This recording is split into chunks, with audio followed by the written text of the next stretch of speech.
کہتے ہیں کہ یہ جو حدیث میں آ رہا ہے نا قد آذ اللہ و رسولہ ہو کہ کعب بن اشرف کو قتل کر دو کیونکہ اس نے اللہ اور اللہ کے رسول کو اذیت پہنچائی ہے، وہ کہتے ہیں کہ اس کو قتل کروانے کا یہ وجہ، یہ سبب نہیں تھا، یہ ریزن نہیں تھی، اصل میں ریزن تھی قول مشرکین، جو دوسری حدیث کے اندر آتا ہے، یہ ویسے ہی نبی علیہ السلام نے اس کے ساتھ بیان کر دیا تھا، وہ یہ کہتے ہیں۔ تو اس کا جواب میں نے عقلی طور پر یہ دیا ہے کہ جج جب کسی کو سزا سناتا ہے تو سزا کا جرم بتاتا ہے، فالتو چی بات نہیں بتاتا۔ مثلا اس نے قتل کیا تو یہ کہے گا بھی اس کو میں قتل کی سزا دے رہا ہوں کیونکہ اس نے قتل کیا ہے، کیونکہ اس نے شادی شدہ ہونے کے باوجود بدکاری کی ہے، کیونکہ اس نے اس کا سگریٹ پیا تھا، یہ جملہ بولے گا وہ، اس کی تو وہ سزا ہے ہی نہیں جو وہ سنا رہا ہے۔ جب اس کی سزا قتل ہے، یہ تو کنفرم ہے نا کہ کعب بن اشرف کی سزا قتل تھی، تو نبی علیہ السلام نے جب اس کو قتل کروانے کی سزا سنانی ہے تو اس کے جرم ہی بتانے ہیں نا جس کی وجہ سے وہ قتل واجب القتل بنتا ہے، تو وہ دو بتائے آپ نے، قول مشرکین بھی، آذ اللہ و رسولہ ہو، یہ کون سا مسئلہ ہے؟ دو ہو جائیں گے سبب، کیا دو سبب نہیں ہو سکتے ایک بندے کو قتل کرنے کے؟ وہ ایک کی نفی کرتے ہیں، حالانکہ یہ بطور سبب بیان ہوا ہے یہاں پر، وہ کہتے ہیں ویسے ہی نبی علیہ السلام نے بیان کر دی تھی بات، ویسے ہی، یہ سزا کی وجہ نہیں تھی، وہ یہ اصل میں کہتے ہیں۔ اب سمجھ آئی بات؟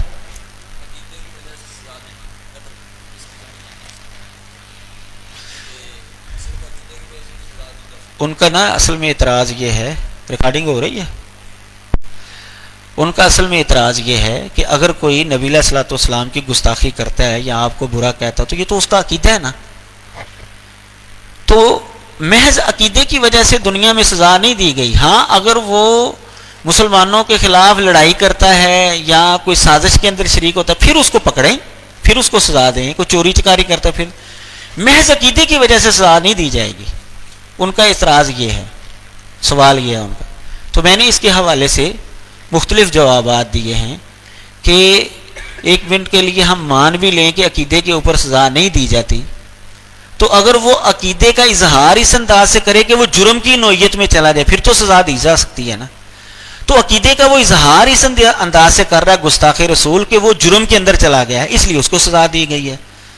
اور دوسرے انداز سے میں نے یہ جواب دیا تھا کہ بسا اوقات محض عقیدے کی خرابی کی وجہ سے بھی سزا دی گئی ہے، اس لیے یہ سوال ہی ان کا غلط ثابت ہو گیا۔ اب جواب سمجھ آیا؟ باتخاذکم العجل من بدل دینہ فاقتلوہ، حضرت علی والی جو حدیث ہے کہ زندیقوں کو انہوں نے جلایا تھا، وہ محض عقیدے کی خرابی کی وجہ سے ان کو قتل کیا گیا، انہوں نے کوئی سازش تو نہیں کی تھی اسلام کے خلاف یا مسلمانوں کو قتل تو نہیں کیا تھا، محض عقیدہ انہوں نے چینج کیا تھا اور ان کو قتل کر دیا گیا۔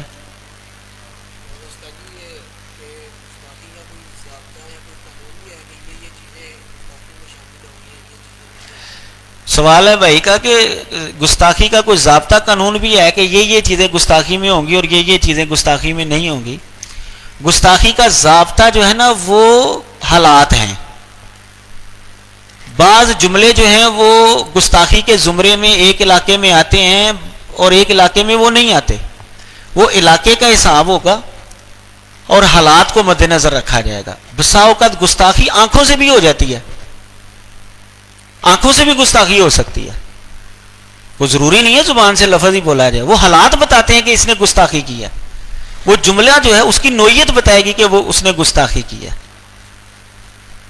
جملہ جو ہے وہ معاشرے کے اندر معروف ہیں اس طرح کے جملے جن سے پتہ چلتا ہے کہ یہ اچھا، وہ جملہ اس کو آپ کیا کر دیکھ لیں، پتہ چل جائے گا یہ گستاخی ہے کہ نہیں ہے۔ وہی جملہ آپ اس بندے پر لوٹا دیں یا وہی جملہ آپ عدالت کے اندر جج کو کہہ کر دیکھیں، پتہ چل جائے گا یہ توہین عدالت کے زمرے میں آتا ہے کہ نہیں آتا، پتہ چل جائے گا آپ۔ وہ حالات اور جملے اور یہ واقعات بتاتے ہیں کہ کون سا لفظ گستاخی کے اندر آئے گا اور کون سا گستاخی کے اندر نہیں آئے گا۔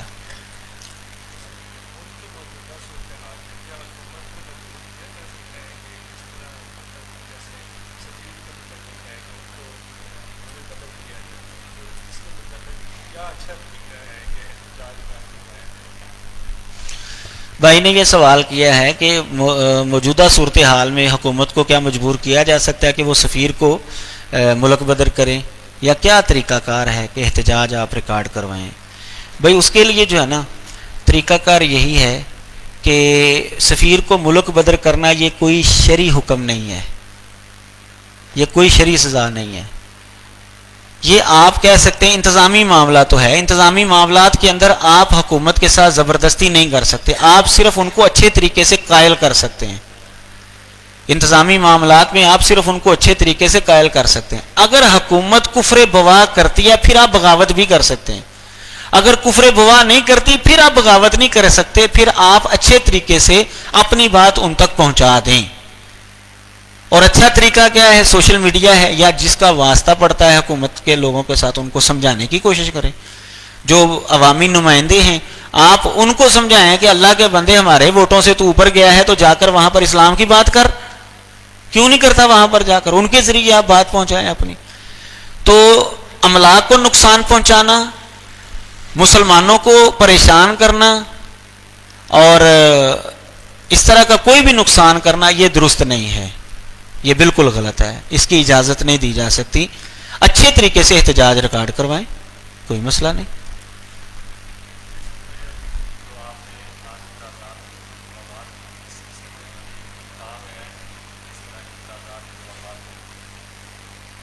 کچھ اعتراضات مختلف کتابوں میں آپ کو یہ ملیں گے. جماعت الدعوہ کے ہیں ایک عالم دین قاری یعقوب شیخ صاحب، ان کا ایک چھوٹا سا پمفلٹ ہے اس حوالے سے، تو وہ بھی دیکھا جا سکتا ہے. توہین رسالت کی سزا پر اعتراضات اور ان کے جوابات، اس طرح کا نام ہے اس کا، چھوٹا سا پمفلٹ چند صفحات کا ہے. اسی طرح جو ہے ہمارے دوست ہیں عمر فاروق صاحب، وکیل ہیں، انہوں نے اپنا ایم فل کا مقالہ لکھا ہے اسی حوالے سے. اس کے اندر بھی انہوں نے کچھ اعتراضات کو جو ہے وہ نقل کیا ہے. ایک قادیانی نے کتاب لکھی ہے کہ گستاخ رسول کی سزا قتل نہیں ہے، اس کا رد جو ہے وہ اللہ کی توفیق سے میں نے لکھا ہے. تو یہ سارے اعتراضات جو ہیں وہ اسی کے ضمن میں نے جو ہے وہ لکھے ہیں. وہ ابھی زیر طبع ہے. یہ اعتراض یعنی قرآن مجید کے اوپر جو ان کے سوالات ہیں ان کا بھی جواب ہو گیا، احادیث مبارکہ کے اوپر جو سوالات ہیں ان کا بھی جواب ہو گیا. صرف آخری حدیث جو ہے وہ رہ گئی ہے، وہ نبینہ صحابی، اس میں بھی 75% کام ہو گیا. سند کے اوپر بھی بحث ہو گئی ہے، عقلی بحث بھی ہو گئی ہے. صرف اس نے ایک مفہوم بیان کیا ہے وہ ہو گئی مکمل. حضرت ابوبکر رضی اللہ تعالیٰ عنہ والی روایت جو ہے نا وہ رہتی ہے بس، کہ ان کے سامنے کسی نے ان کی گستاخی کی تو حضرت ابو برزہ فرماتے ہیں کہ میں اس کو قتل کر دوں، تو انہوں نے کہا کہ یہ نبی علیہ السلام کے بعد کسی کے لیے لائق نہیں ہے. تو اس حدیث کی بس وہ حدیث جو ہے وہ رہ گئی، انشاءاللہ وہ بھی مکمل ہو جائے گی.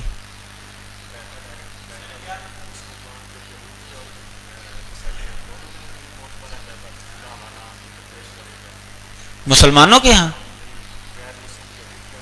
یہودیوں کے ہاں عہد نامہ قدیم تو معتبر ہے، عہد نامہ جدید معتبر نہیں ہے. بائبل کے دو حصے ہیں، ایک عہد قدیم ہے، ایک عہد جدید ہے.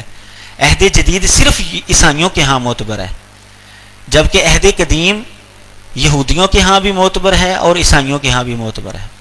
آپ کو جو پاکستان سے بائبل ملے گی نا عام طور پر وہ دونوں آپ کو اکٹھے ہی ملیں گے، عہد قدیم بھی اور عہد جدید بھی. الگ الگ بھی مل جاتے ہیں، اکٹھے بھی مل جاتے ہیں، دونوں طرح کی اشاعتیں ان کے پاس موجود ہیں.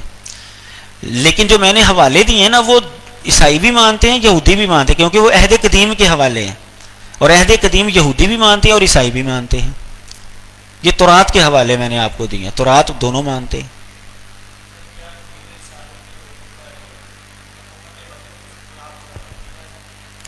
نہیں، بغاوت کیوں کرنی ہے؟ کفر بواح کر رہے ہیں، وہ بغاوت کیوں کرنی ہے؟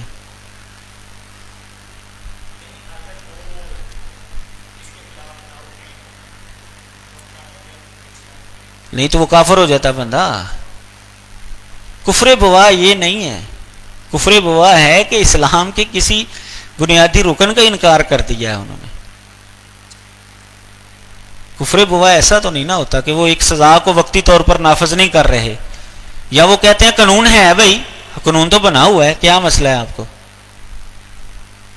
وہ جس کو جو انہوں نے چھوڑا وہ طویل کر دیتے ہیں کہ جی وہ نہیں ثابت ہو سکا، وہ یہ طویل کر دیتے ہیں. گو پیچھے ہم تو کہتے ہیں کہ وہ پیچھے سے دباؤ ہے ان کے اوپر غیر مسلموں کا، اس لیے وہ فیصلے کے اندر تبدیلی کرتے ہیں، لیکن وہ طویل کر دیتے ہیں کہ نہیں جی ثابت نہیں ہوا. تو طویل والے کے اوپر تو کفر بوا کا حکم نہیں نہ لگتا.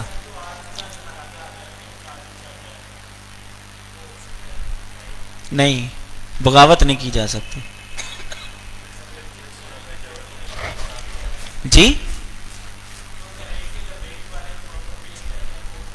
نہیں، تحریک لبیک کا موقف اپنی جگہ پر ٹھیک ہے، طریقہ کار کے اوپر آپ اختلاف کر سکتے ہیں. انتظامی معاملہ وہ کہتے ہیں کہ سفیر کو باہر نکالو یہاں سے، بائیکاٹ کرو اس ملک کا، ٹھیک ہے، انتظامی معاملات کے طور پر آپ ان کی حمایت کر سکتے ہیں. لیکن طریقہ کار کے اوپر آپ اختلاف کر سکتے ہیں کہ جو املاک کو نقصان پہنچا رہے ہیں نا وہ درست نہیں ہے، اس کے اوپر آپ ان سے اختلاف کر سکتے ہیں. لیکن مطالبہ ان کا انتظامی طور پر ٹھیک ہے، آپ اس کی حمایت کر سکتے ہیں، کوئی مسئلہ نہیں.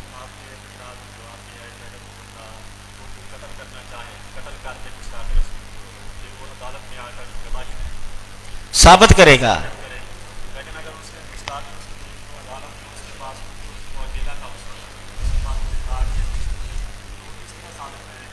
تو سزا بھگتے. نہیں، قتل کر دے اس کو، زیادہ سے زیادہ یہ بھی قتل ہو جائے گا نا، جس نے تو جنت میں جانے کے لیے کیا ہے نا، تو جنت میں چلا جائے گا. یہ کون سا مسئلہ ہے؟ وہ قتل کر دے اس کو، اگر ثابت نہیں کر سکتا تو خود قتل ہو جائے گا، جنت میں چلا جائے گا. یہ کون سا مسئلہ ہے؟ اس کو تو پتا ہے نا کہ اس نے گستاخی کی ہے. بالکل، اگر وہ ثابت نہیں کرتا عدالت میں تو اس طرح تو پھر آپ کسی کو کچھ بھی کر سکتے ہیں.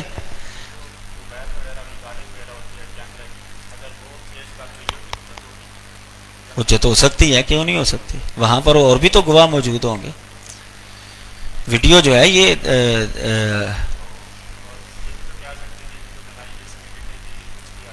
نہیں، وہ ماہرین بتائیں گے نا، پھر وہ محض دعوے سے کچھ بھی نہیں نہ ہوتا، ماہرین فیصلہ کریں گے. ماہرین بتا دیتے ہیں اس کے اندر ایڈیٹنگ ہوئی ہے کہ نہیں ہوئی. یہ کون سا مسئلہ؟ یہ ماہرین جو ہیں وہ کس لیے پیسے لیتے ہیں؟ وہی نہیں کام ہوگا. بن سکتی ہے، بالکل بن سکتی ہے ویڈیو، لیکن وہ ماہرین بتائیں گے کہ یہ ایڈیٹنگ ہوئی ہے یا نہیں ہوئی، اصل ہے یا نہیں. اب دیکھیں، یہ قانون ہے پاکستان کا نا، میرے خیال میں قانون ہی ہے کہ اگر کوئی بڑا بندہ جو ہے نا اس کے گھر میں چھاپا مارا جائے یا اس کی گاڑی میں سے کوئی چیز برآمد کی جائے تو وہاں پر باقاعدہ ویڈیو بنائی جاتی ہے. وہ برآمدگی کی جو ہے نا وہ باقاعدہ ویڈیو بنائی جاتی ہے، اور پھر اس ویڈیو کی بنیاد پر جو ہے نا اس کو سزا دی جاتی ہے. کیونکہ اگر ویڈیو نہ بنائی جائے گی تو وہ کہے گا جی یہ میرے ان کا مخالفین کا جو حربہ ہے، وہ عدالت کے اندر سیدھا سیدھا ان کا یہ جواب ہوگا. لیکن جب ویڈیو بن جائے گی تو وہ یہ جواب ہے کہ بالکل برآمد ہوئی ہے چیز، تیری کار میں سے برآمد ہوئی ہے، دیکھ یہ ویڈیو ہے. تو یہ ویڈیو جو ہے نا یہ ہو سکتی ہے، لیکن اسی وقت جب ایڈیٹنگ کا خطرہ جو ہے وہ ختم ہو جائے. یہ میرا فہم ہے، آپ اس کے ساتھ اختلاف کر سکتے ہیں.